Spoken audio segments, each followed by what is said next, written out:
कुछ बुनियादी सवाल लेकर। पिछले 48 घंटों में जो आपने देखा, हम सब देख रहे हैं, मीडिया, सोशल मीडिया, तो लगा कि आपसे आज कुछ चर्चा करें और कुछ बुनियादी सवाल उठाएं। पहला सवाल यह है कि क्या भगवान के मंदिर में निमंत्रण से जाया जाता है? इंतजार की जाती है, साहब निमंत्रण दीजिए, हम आएंगे।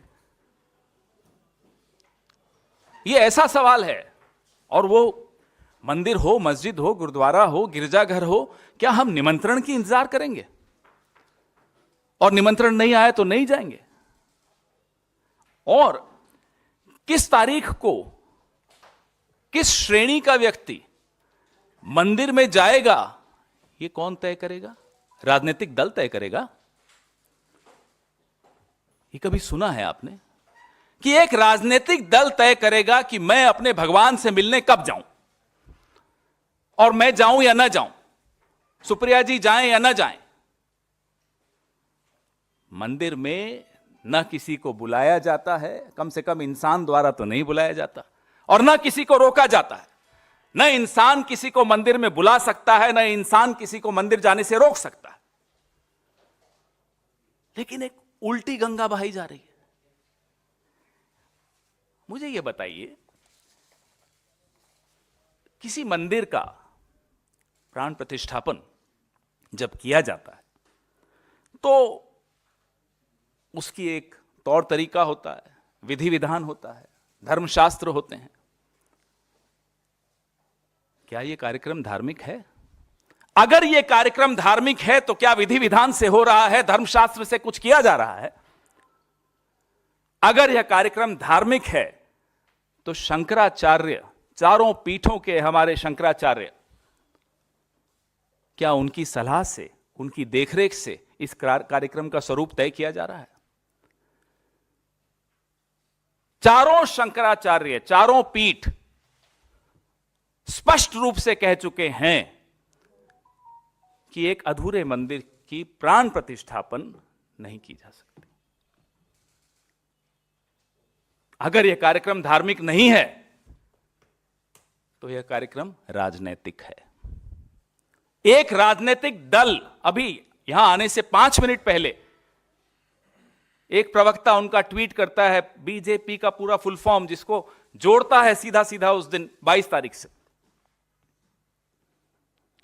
एक राजनीतिक कार्यक्रम में मेरे और मेरे भगवान के बीच में एक राजनीतिक दल के कार्यकर्ता बिचौलिए बनकर बैठ जाएं, मैं यह बर्दाश्त क्यों करूंगा? I do not need a middle man between me and my God. इससे ज्यादा बड़ा पाप नहीं हो सकता।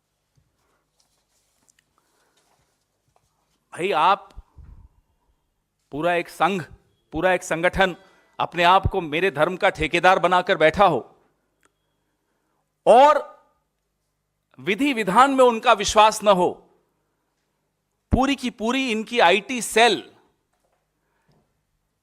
चारों पीठों के शंकराचार्यों के खिलाफ एक मुहिम छेड़कर बैठी है। इस पूरे प्रायोजन में, इस पूरे आयोजन में कहीं भी धर्म, नीति या आस्था नहीं दिखाई देती, सिर्फ और सिर्फ राजनीति दिखाई दे रही।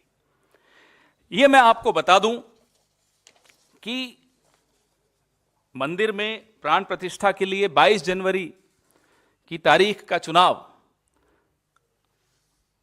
मैं ये जानना भी चाहते हैं, हम लोग सब जानना चाहते हैं, भारतीय जनता पार्टी ने कौन से पंचांग को देखकर किया? यह तारीख का चुनाव नहीं हुआ है, चुनाव देखकर तारीख चुनी गई। यह अंतर है, यह स्पष्ट है। एक आदमी के राजनीतिक तमाशे के लिए हम अपने भगवान और अपनी आस्था के साथ खिलवाड़ होते हुए कैसे देख सकते हैं?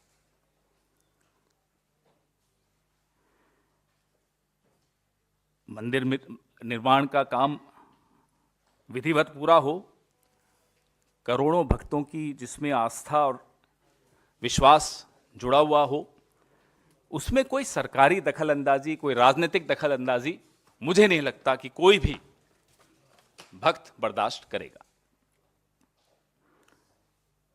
हम जानना चाहते हैं कि मंदिर में कौन आए कौन ना आए, ये बताने वाले आप कौन हैं? प्रभु राम जब अयोध्या लौटे तो आम प्रजा उनके स्वागत के लिए उमड़ पड़ी थी। प्राण प्रतिष्ठा में वीवीआईपी की एंट्री लगाने वाले आप कौन हैं कि ये आएगा वो नहीं आएगा? जब हमारे जो सर्वोच्च धर्मगुरु हैं हिंदू धर्म के, वो विधिवत रामनवमी को प्राण प्रतिष्ठा करना चाहते थे, तो फिर ये पूरा कैमरों की फौज लेकर आधी अधूरी प्राण प्रतिष्ठा करने वाले आप कौन हैं? ये हम बार बार पूछ रहे हैं। हैरानी की बात है, बचपन से सुनते आए कि भाई राम की वजह से हम इस दुनिया में आए, उनकी उंगली पकड़कर चलते हैं हम, लेकिन हमने विज्ञापन देखे कि कोई और है जो भगवान राम की उंगली पकड़ के चला रहा है। अरे आप कौन है साहब? इतना बड़ा कद हो गया आपका कि आप भगवान से ऊपर हैं, आप शंकराचार्य से ऊपर हैं, आप हिंदू धर्म से ऊपर हैं। आपने पूरे के पूरे अपने कैबिनेट में आप अकेले दिखेंगे, चुनाव आयोग पे आप नियंत्रण करेंगे, मीडिया पे आप नियंत्रण करेंगे, सीएजी आप नियंत्रण करेंगे, अब धर्म क्षेत्र में भी आप ही नियंत्रण करेंगे। वहां भी खत्म, वहां भी एक ही चेहरा दिखेगा। क्यों? आप कौन हैं? यही हमारा सवाल है, आप हैं कौन?